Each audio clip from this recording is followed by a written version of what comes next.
If I'm not loving that, that's an indicator that I don't deserve to be around her, right? Because like at the end of the day, that's just not fair. I'm just going to be a crab in the bucket. So, and vice versa, if I'm leaning into who I am and that's not being loved on, then that person doesn't deserve to be around me. And I think that that's the struggle that we all go through. If you really take a step back and look at who are your favorite people, it's always the ones who show themselves so fully and authentically. They're not hiding, they're not putting on a show, they're just them, and we love them for it. Hey everybody, it's Bianca. And it's Emilia. Welcome to another episode of Evolve Ventures, where we're helping growth-minded humans evolve by breaking one limiting belief at a time. We hope you enjoyed the last episode, number 274, What Causes Our Emotions and How Do We Change Them? For today, 275, Motivation Monday, How to Stop Apologizing for Who You Are.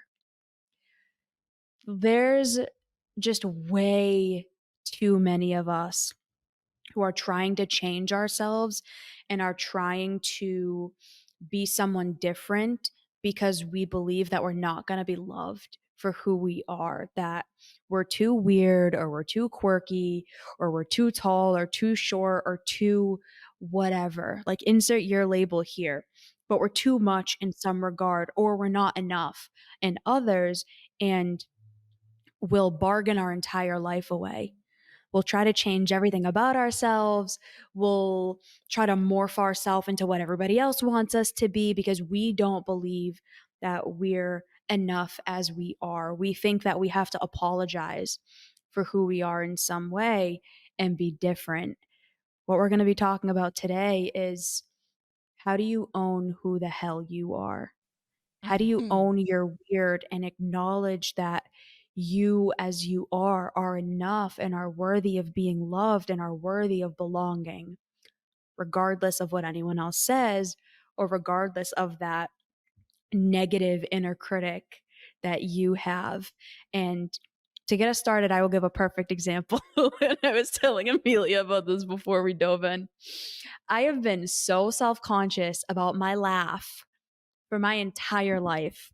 Me and my cousins, we all had this running joke that all of the like men in my family, when they got together and they started laughing, it sounded like a serial killer convention because their laughs were the most like maniacal, loud, abrasive. Like it was terrifying hearing them laugh, all of them. And they all had weird different ones. And us being kids, we were jerks and we would make fun of them. So we would like try to see who could imitate the laugh the best. And it was just so funny. Again, we were kids, we were jerks. But then growing up, I started fitting into that category. My laugh is very loud. It's a little obnoxious. It's very it's like a cackle.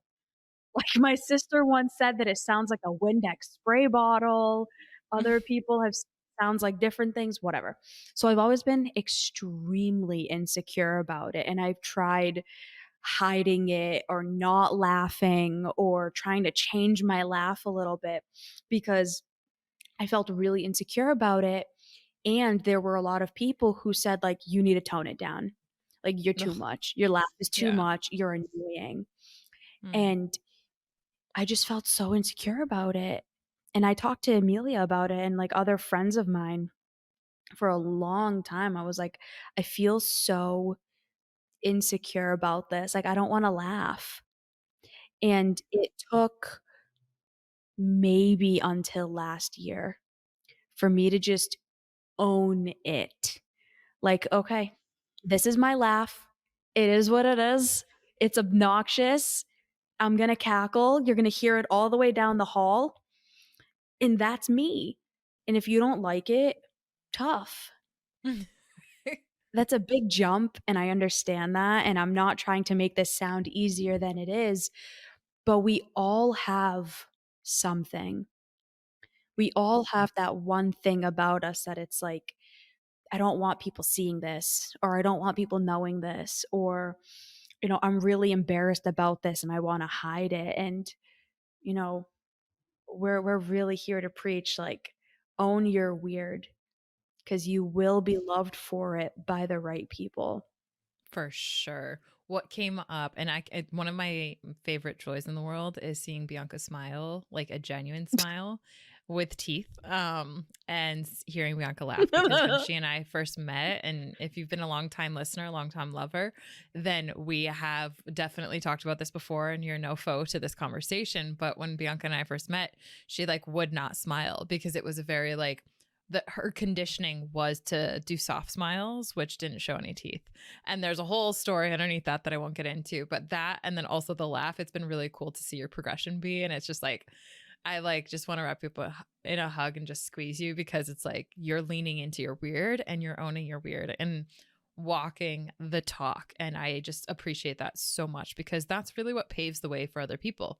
Oftentimes we get so concerned about what other people think, and we get, just like everything else, those thought patterns conditioned by who we look up to, who we're influenced by, and that modeling is doing something for someone around the world. And that just like, it means so much to see that. And when we were talking just when you were sharing about your laugh, I literally just had my mom pop into my head as like and it's funny because you said tough, so I'll bring this full circle. But my mom growing up, she was like one of those moms where she wasn't trying to be friends with like all the high schoolers or all of my friends. Like she was like cool being the mom, and like that was her thing. And we grew up on a farm, so like she was okay being in farm boots. Like again, we grew up in Western Mass, so like she being a horse lady, she kind of always was a little bit cut different, right? So like she grew up with before she bought herself a car, she bought herself a horse. Like she was already in her own groove and not really caring about what other people think, or at least that's what I understand.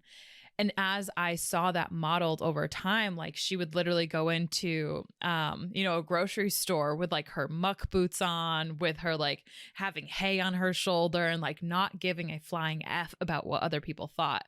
And having that modeled for me, I didn't have the appreciation level that I do now, because at the end of the day, it's like tough. If you don't like it, tough. And that's what her dad said to her too. So it's just cool to see the generational, like being more concerned about feeling good in your own skin than you are concerned about what other people think about your weird. That is so important. And I want to celebrate her from the rooftops. I remember there was this one time, like in clothes, I'll give an expression of clothes or a quick topic about clothes. She would always get jackets that were like absolutely weird. Like they were like patchwork and just like weird. And if you know Western Massachusetts, pretty much the dress code is what? Black, gray, dark blue. Like that's pretty much what the dress code is in Massachusetts, because like that's pretty much what people wear. And she's out here with all these colors and like different patterns and like quilted coats. And I just remember kind of at one point being a little embarrassed. I'm like, Mom, like, what? You're wearing like a clown coat. It looks a little weird. Like, I'm like, tone it down, sis. Tone it down. And here's the thing. We all can be someone's crab in the bucket, or we can be someone's cheerleader. And inside I had those thoughts, but there's another part of me that recognized how much courage that actually takes to not give a F about what other people think about what makes you weird. Because what makes you weird is what makes you great. And I think so many people need to really hear that, because we don't get told that enough. We get told other people's opinions about how we operate, how we express ourselves through clothing, through how we spend our time, through X, Y, and Z. We don't have as many people lined up to tell you how amazing your weird is. So we're here on this Monday to tell each and every single one of you how weird you are and how awesome that is, and let those quirks lead you to the right people. Because Bianca, I can echo 1,000% what you said, which was like, there will be people that will love you for your weird, and they will love you for your quirks. And anyone who doesn't, that just ain't your people, because they don't know how to appreciate you. And I can say that hands down, given my life experience too. Like Bianca and I were talking about one experience that she and I had, that it's just like she leaned into it because I just was full blown weirdo. And I've had plenty of those over the time of my life. And as a matter of fact, I was telling Bianca earlier before this episode, there was someone that reached out to me, shout out to you if you're listening, from high school, that randomly reached out and was talking about how I was one of the most beautiful humans that she met in high school. And she's reflecting 10 years after and having a conversation about this with one of her friends. And while I appreciate that, I look back and I say, wow, the journey since high school, what made me super weird and what made me, in this woman's words, beautiful inside and out, was me just being weird. Because I remember she and I's friendship, I was just the weirdo that I am. Like I was the fun, playful, full version of me. And that was before I started to listen to all of the haters, the naysayers of like, you're too much, you're too bright for this room, like you don't belong here, all of those critical words and judgments of others. And it was really interesting because in receiving that message, I had kind of gone back and said, like, when did I start to tone down my weird? And it always came around keeping people around me that didn't celebrate my weird, that didn't celebrate my quirks. And I always became a lesser version of myself. And so for all of our listeners, stop apologizing for who you are. And if you have people around you that aren't literally loving your progress as you lean into your weird, like I love Bianca seeing her teeth and smile and naturally a photo, and that's her reaction, or hearing her cackle. If I'm not loving that, that's an indicator that I don't deserve to be around her, right? Because like at the end of the day, that's just not fair. I'm just going to be a crab in the bucket. So, and vice versa, if I'm leaning into who I am and that's not being loved on, then that person doesn't deserve to be around me. And I think that that's the struggle that we all go through. I said this to you before we started. A really great example of this is the singer and the artist Adele. Adele is one of the quirkiest people you will ever meet. Like, she has the voice of an angel. And I said this to you. Most people will never be able to reach the level of success that she did, but people relate to her because Right. she's so quirky. She's just so herself. She's really funny. She has a cackle too, which I love. She has a magnificent talent, and she's also a real human being who just lets it out there. And those are always our favorite people. If you really take a step back and look at who are your favorite people or who are the celebrities that you really look up to, it's always the ones who show themselves so fully and authentically. They're not hiding, they're not putting on a show, they're just them, and we love them for it. It's because they have the courage and the vulnerability to be themselves, and we admire that because we feel like we can't do it. You can get there too if you're willing to have the courage and the vulnerability to acknowledge what are the negative thoughts and the limiting beliefs that are keeping me from really being who I am. And then number two, developing the same level of courage and vulnerability over time to own it, to own your weird, to be who you are, and to not change that for the opinion of other people. Facts.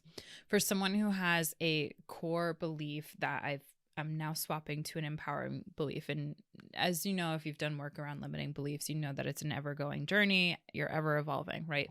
But for someone who has had the deepest core wounds, core belief of unlovability, right?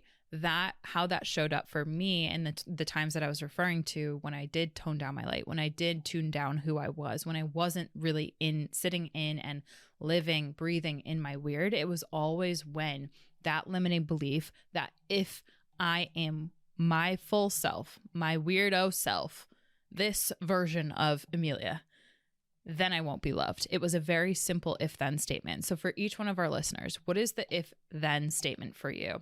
What is the limiting belief that you have? Is it concerned about other people's judgment? Is it concerned that you won't get love? What are you concerning yourself with? And I would say that that is the first step in terms of this how process. How do you stop apologizing for who you are? Like Bianca said, identify what that limiting belief is. What is that conscious thought or unconscious thought that's starting to become apparent as you explore this arena?